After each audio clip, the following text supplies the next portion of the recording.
Bonjour à tous. Notre chapitre de ce jour est validation des données. Alors, qu'est-ce qu'on veut dire par validation de données? Il arrive parfois que lors de la saisie, on ne fait pas attention aux erreurs de saisie. Par exemple, si on va prendre un exemple simple, par exemple, date des bons de commande,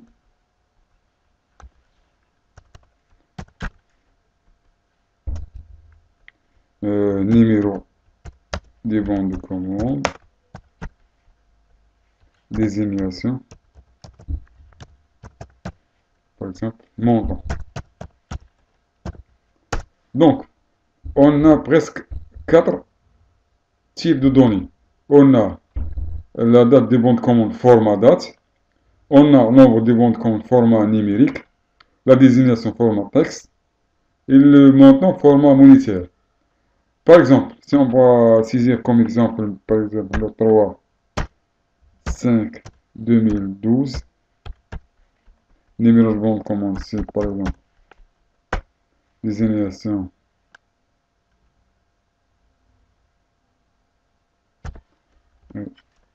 réservation de au cas, par exemple, le montant c'est 6000 dirhams. Donc, on va ajuster la commande, la colonne C pour que le contenu soit affiché en totalité. Le montant, on va ajouter deux chiffres avec la virgule, ou bien utiliser la commande séparateur de milli. Après, je vais mettre au centre le numéro de commande, ainsi de suite. Et comme on a dit tout à l'heure, il arrive parfois qu'on commet des erreurs. Par exemple, au lieu de la date, on va saisir un nombre. Il arrive parfois de se tromper. Par exemple,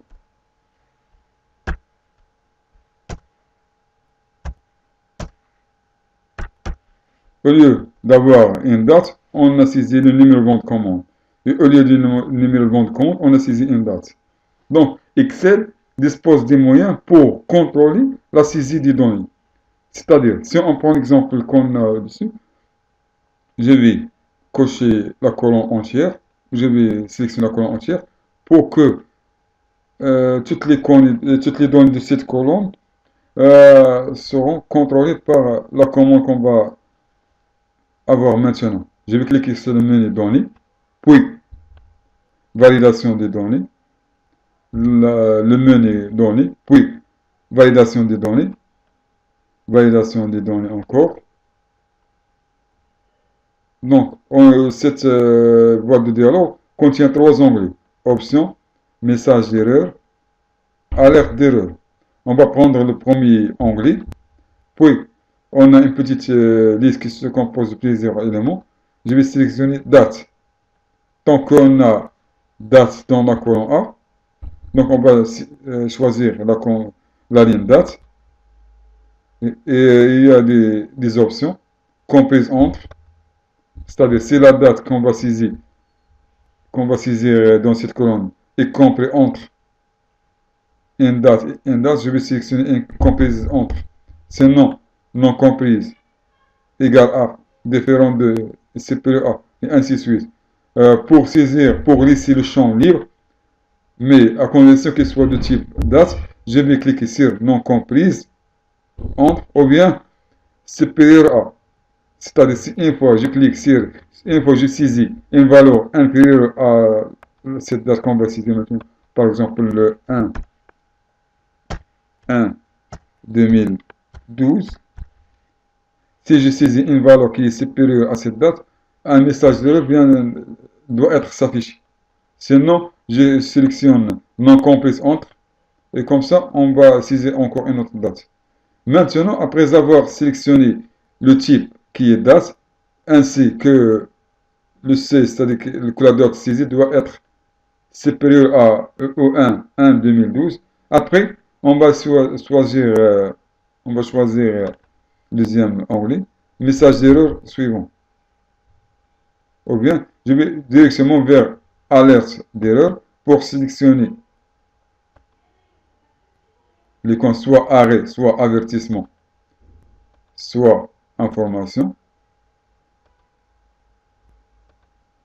Et là, je vais saisir attention, par exemple, date saisie, par exemple, non valide. Un message d'erreur très simple, date saisie non valide. Et comme ça, je vais cliquer sur valider par la touche OK. Puis je vais ressaisir cette valeur, 3456. Voilà. Date saisie non valide. Voulez-vous continuer? Oui ou non? Bien sûr, je vais dire non. Je vais ressaisir cette date, c'est-à-dire 1 2010. On a saisi une date qui est inférieure au 1 2012. Un autre message d'erreur, date de saisie non valide. Voulez-vous continuer? Et une fois, si vous validez le message, le C5 doit accepter cette date. Sinon, on va ressaisir, par exemple, 4-4-2012. Alors, si on a une date, on veut que la suite des données, la saisie de données sera de type date, je vais sélectionner les champs, par exemple, soit je clique sur la colonne entière. Après, je clique sur le menu données, validation des données, et je clique sur validation des données, puis sur l'onglet option, je vais saisir le type qui est date, soit supérieur à, soit comprise entre, ça dépend de le travail demandé. Après, si vous sélectionnez supérieur à, vous allez saisir une date. Après, alerte d'erreur, et là, vous sélectionnez le type ou le message d'erreur qui va être affiché, soit arrêt, soit avertissement, soit information. Et vous saisissez le titre de message d'erreur ainsi que le message d'erreur. La même chose, on va appliquer cette commande au menu à la colonne B, c'est-à-dire les types, le numéro de commande qui doit être de type numérique. On va sélectionner la colonne B pour appliquer la commande de validation. Puis, je clique sur validation des données. Sur me donne tout d'abord, puis la commande validation des données. Puis, je clique sur validation des données.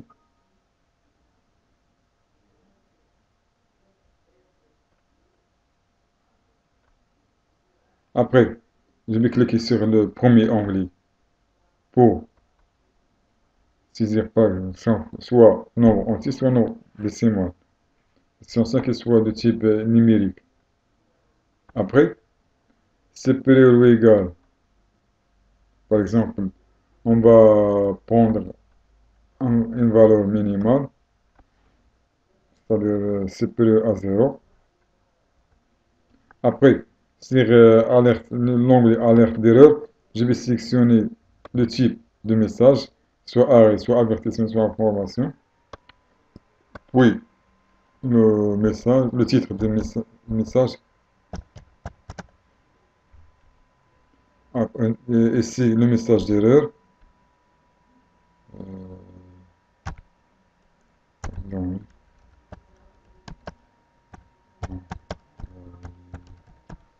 Après. Par exemple, si j'ai saisi des textes et un message d'erreur qui vient d'être affiché, attention à ce que nous avons écrit comme titre. Oui, dans le nom valide, voulez-vous continuer? Si je clique sur non, bien sûr, on va répéter la saisie. Je vais saisir une autre valeur. Et comme ça, les données sont acceptées et validées. Si on prend l'exemple des désignations, je vais cliquer sur la colonne C, puis validation des données. Validation des données. Cette fois-ci, on va saisir option, tout décimal. Je vais cliquer sur longueur de texte. CPA peu égal,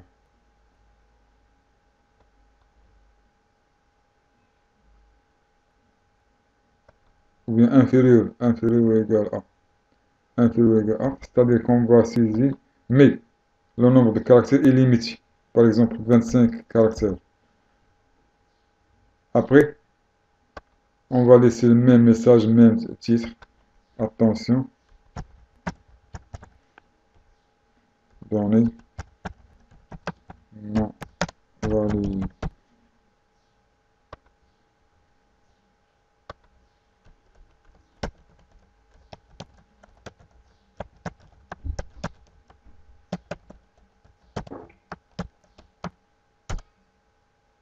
Alors, une fois on dépasse le nombre de caractères limité, un message d'erreur vient d'être affiché. Données non valides, on écrit dans les non libres. Puis je vais refaire ce message, validation des données. Et là, je vais rectifier cette erreur de saisie. Données non valides. Valide. Une fois je saisis une valeur de texte, un grand nombre de textes qui dépasse 25, l'Excel ne va pas accepter cette saisie.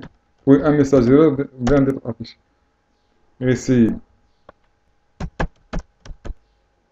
Maintenant, c'est OK. Une fois je saisis un grand nombre,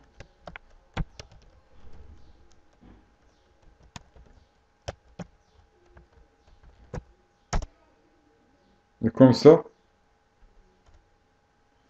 on a contrôlé les données. Idem pour la colonne D, c'est-à-dire les montants. Je vais cliquer sur le menu données, puis validation des données.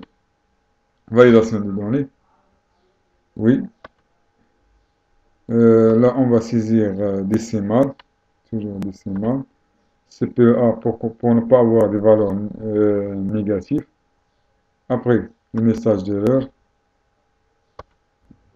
Une fois je saisis une valeur, par exemple, c'est bon.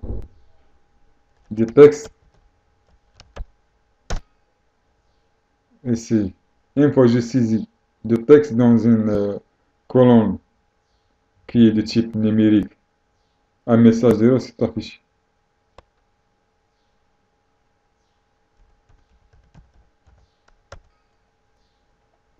Et comme ça, on a la possibilité de contrôler la saisie. C'est-à-dire, si j'ai des données de type date, je vais sélectionner la colonne entière, puis je clique sur validation des données et je sélectionne option, puis le type qui est date.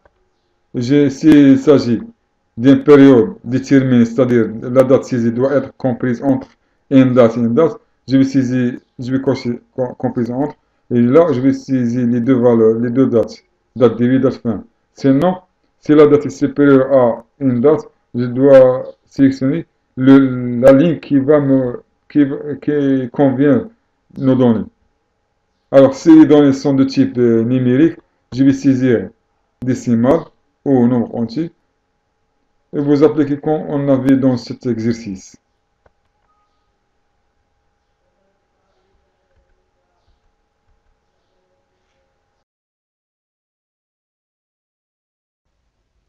Merci de votre attention et à la prochaine dans d'autres chapitres.